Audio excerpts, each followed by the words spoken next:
être très déterminé, croire en soi et surtout faire tout ce qu'il faut pour y arriver.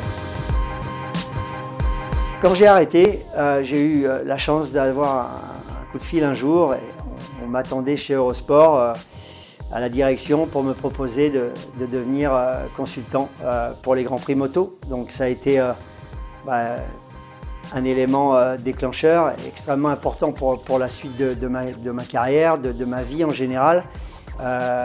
Parce que là, effectivement, tu passes sur un statut important puisque tu vas faire et transmettre ta passion, ton expérience à, on va dire, la télé, à tous les auditeurs, les téléspectateurs. Donc ça, c'est vraiment important d'être très bon, d'apprendre encore et encore chaque fois, de te remettre en question pour pouvoir être le meilleur dans ce domaine. Et à partir de là, ça m'a permis aussi de construire des choses différentes avec Honda, dont je suis l'ambassadeur, une grande marque japonaise avec qui j'ai fait toute ma carrière.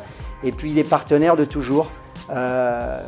J'ai pu justement construire des choses encore plus fortes. C'est du vrai business, au-delà d'être un pilote moto. Je pense que me concernant, c'est ce qui me plaisait déjà énormément. Donc on est parti un peu sur plein de projets différents et c'est ça qui me tenait à cœur. J'avais envie de prouver que je n'étais pas juste qu'un pilote moto. Je pouvais faire vraiment autre chose. Et c'est le cas aujourd'hui et c'est en train de prendre encore une fois plus d'ampleur chaque jour. J'ai eu, t'as plein de moments de réflexion. Après, je me suis toujours rendu disponible.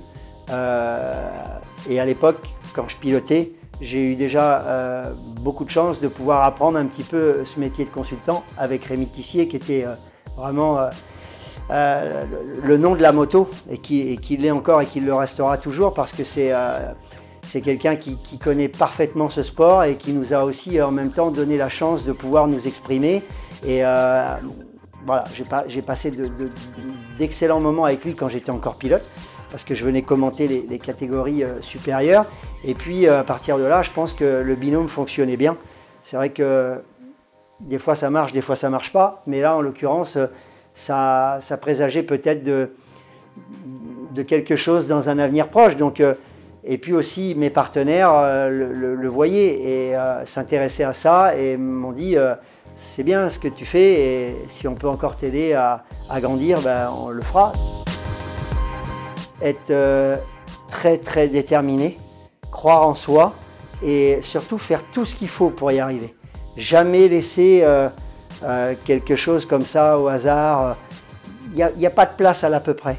Tu dois vraiment tout donner pour y arriver. De toute façon, si tu fais pas ça, tu récoltes pas.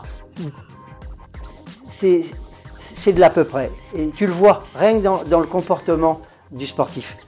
Tu sais, tu regardes sa vie, tu sais ce qui se passe à côté dans son job, quoi. Et c'est pour tout pareil. Bravo, tant mieux, parce que c'est un élément important. On a besoin et je vous félicite d'ailleurs parce que l'avant, l'après, ça se prépare et d'intéresser des grandes entreprises, des PME à leur ouvrir les yeux pour savoir réellement ce qu'est un sportif, ce qu'il a donné, les sacrifices pour en arriver à voilà, que ce soit dans un bassin, sur un terrain de foot, sur un terrain de golf, sur le vélo qui est un sport très dur, sur la moto aussi qui est un sport psychologiquement très dur. Quand tu rentres en entreprise, si tu es doué, tu peux faire de très belles choses. Donc ça va permettre justement aux sportifs et aux entreprises de prendre une autre dimension.